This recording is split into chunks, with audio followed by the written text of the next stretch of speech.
आ गए, नमस्कार। बहुत बहुत धन्यवाद। भैया मैं आरएसएस का नहीं हूँ, मैं गलतियाँ करता हूँ। ऐसे तेजस्वी सांसद है, मैं सब कुछ जानता नहीं हूँ, सब कुछ समझता नहीं हूँ। उनको सुनना, उनके विचार अपने आप में एक बहुत बड़ी एसेट है। और बीच में मैं ऐसे हिला, एक और से भी परसों ताजगी भरी हवा।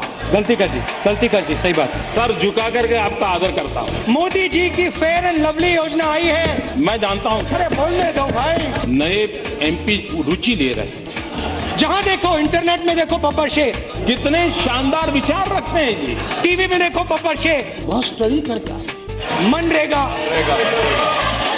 मनरेगा चीजें समझने में बड़ा समय जाता है। अच्छी बात बोली, तो ऐसे थोड़ा मार दीजिए हाथ। आप कुछ बातें ऐसी हैं, थोड़ा सा मार दीजिए।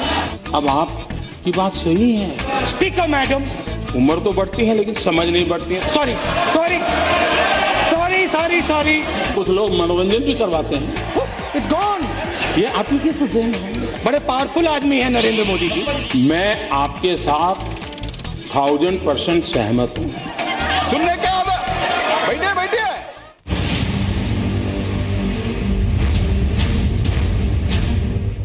जेएनयू में कन्हैया खड़ा होता है, 20 मिनट का भाषण देता है। मैंने भाषण सुना।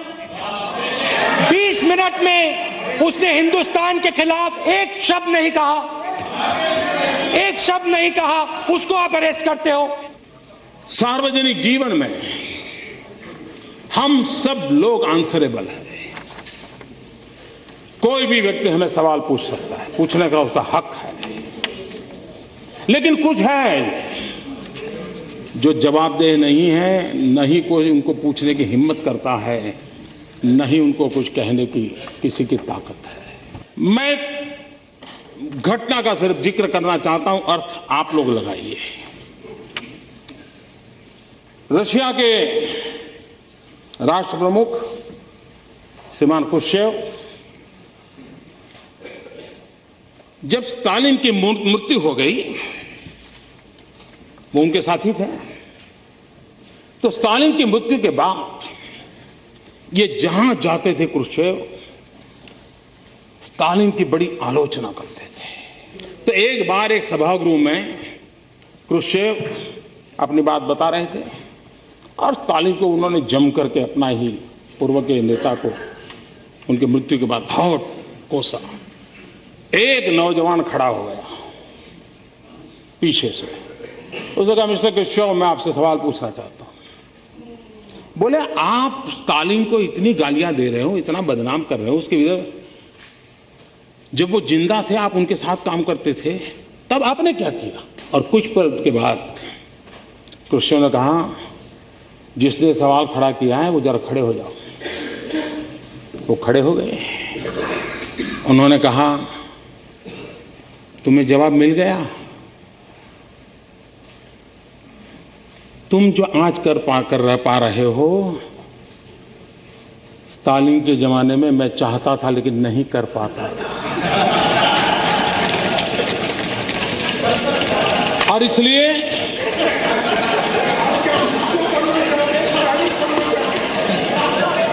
इसको समझने में देर लगेगी, लेकिन इसमें कोई बादाम काम नहीं आएगी। आपको तो शायद थोड़ा समझ आ जाएगा, औरों के लिए मैं नहीं कह सकता। आप जेएनयू और रोहित वेमुला के पीछे क्यों पड़े हैं, मैं आपको बताना चाहता हूं। क्योंकि वो गरीब है, क्योंकि वो कमजोर है, क्योंकि वो दलित है, क्योंकि वो आदिवासी है। और आप चाहते हो कि हिंदुस्तान में गरीब वर्ग, आदिवासी वर्ग आगे ना बढ़े, पीछे का पीछा रहे। ये बात सही है कि आप बड़े सीना तान करके कह सकते हो कि मोदी जी, चुनाव में भाषण करना अलग चीज है। तुम कहते हो गरीबी हटाओगे, लेकिन तुम्हें मालूम नहीं हम कौन है। अरे हमने गरीबी की जड़ें इतनी जमा दी है, इतनी जमा दी है। मोदी, तुम उखड़ जाओगे लेकिन इसे उखाड़ नहीं पाओगे। इस बात का कोई इनकार नहीं करेगा कि इस देश के 60 साल के कार्यकाल में अगर हम गरीबों का भला कर पाए होते तो आज मेरे देश के गरीबों को मिट्टी उठाने के लिए गड्ढा खोदने के लिए मजबूर नहीं होना पड़ा। He told the Congress president that he had solved the Nagaland problem. And the most important question, where has this accord gone now? Bangladesh सीमा का विवाद सुलझा। आप कह सकते हैं देखो, हमने अगर हमारे कार्यकाल में कर दिया होता तो मोदी तुम्हारा अचीवमेंट कहां होता? ये तो तुम्हारे लिए हमने छोड़ के गए थे, आप ही की तो देन है। मेक इन इंडिया का बब्बर शेर तैयार किया, काले रंग का बब्बर शेर, उसके अंदर देखो तो घड़ी जैसा चलता है वो। जहां देखो, इंटरनेट में देखो बब्बर शेर, टीवी में देखो बब्बर शेर, मोदी जी का भाषण सुनो बब्बर शेर, स्टेज जल जाता है बब्बर शेर। मेक इन इंडिया की मजाक उड़ा रहे हैं ना, मेक इन इंडिया की मजाक उड़ा रहे हैं। जाने ऐसा क्यों है कि हम लोग अपने देश की इमेज ऐसे बनाते हैं जैसे हम भीख का कटोरा लेकर के निकले हो, और जब हम खुद ऐसा कहते हैं तो दूसरे लोग यही बात और ज्यादा चीख करके कहते हैं और ज्यादा मजबूती से कहते हैं। ये मैं नहीं कह रहा हूं, श्रीमती इंदिरा गांधी कह रही। Listen to Rajnath Singh ji, listen to Advani ji, listen to Sushma Swaraj ji, listen, वो यहां है नहीं मगर मेरा भाषण सुनेंगे। Listen to your MPs, listen to us across the aisle here. We are not your enemies. We don't hate you. पर उपदेश कुशल बहु तेरे, जे आचर ही ते नर न घनेरे।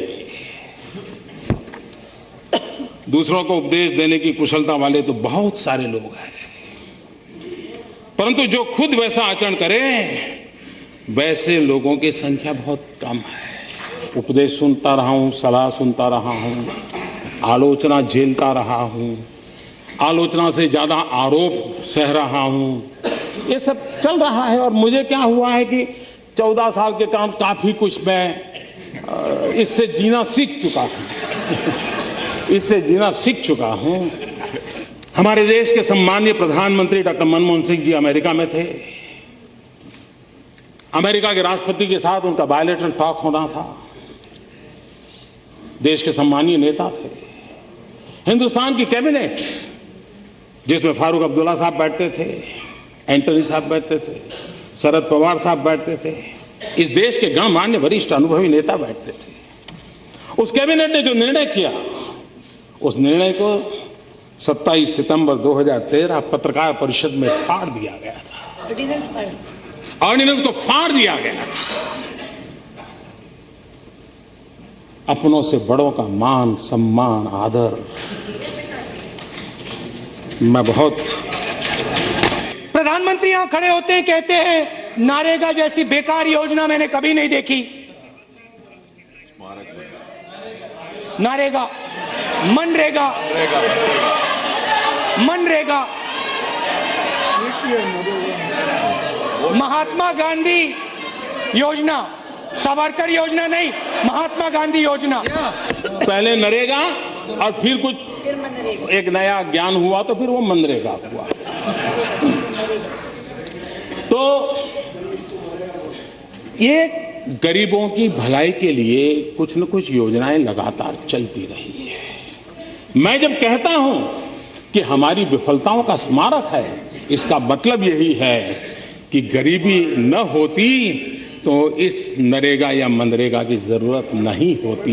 लेकिन ये सच्चाई है, और मैंने आकर के देखा कि ऐसी गरीबी की जड़ों को जमा दिया गया है कि उसको उखाड़ फेंकने के लिए मुझे भारी मेहनत करनी पड़ रही है। देखो भैया, आपके बीच में और हमारे बीच में एक बात आप समझ लो, आप लोग सब कुछ जानते हो और आप लोग कभी जिंदगी में गलती नहीं करते हो। हम लोग गलती करते हैं, हम लोगों की सुनते हैं, हम सब कुछ जानते नहीं हैं, हम सीखते हैं। ये फर्क है हम में और आप में। एक तरफ गांधी, दूसरे तरफ सावरकर। अच्छा बोलने दो। सावरकर को आपने फेंक दिया क्या? उठा के फेंक दिया, बाहर कर दिया, क्योंकि अगर आपने किया तो बहुत अच्छा किया। विपक्ष